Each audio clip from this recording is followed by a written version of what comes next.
They're an essential part of our community, keeping us safe every day. But how has COVID-19 impacted local law enforcement? Our Katie Koppel sat down with two of Siouxland's top cops to see how their departments have handled this global pandemic.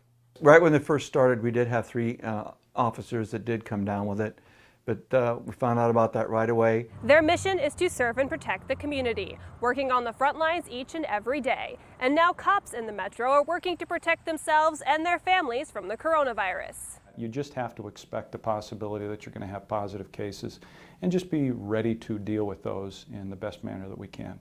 The police departments in both Sioux City and South Sioux City have seen officers and staff contract COVID-19 over the last 6 months. Beyond the initial individuals that, including myself, that got diagnosed with COVID, we haven't seen any significant outbreaks or presence of the disease in our department. Both departments quickly made changes in an effort to keep the virus away without impacting community safety. We did have for a while a mandatory mask policy in the building. If we have more than one person in a car, they always have to wear masks.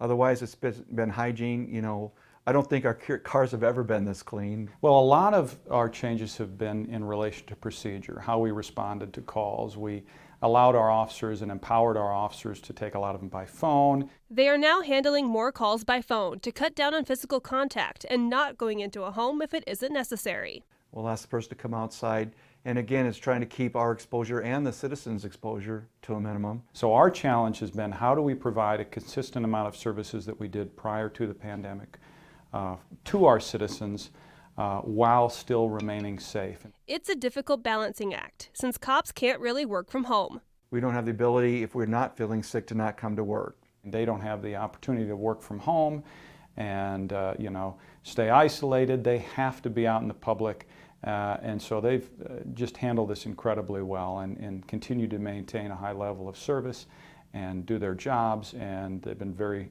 brave about it. Overall, both Mueller and Mahon say the changes made haven't impacted the service they provide to their communities. If anything, it's made each of their departments better. I think this has just put a new light on that, and it has allowed us to initiate mechanisms that would keep our folks safer in any situation like that, not just from COVID, but any kind of community issues related to health.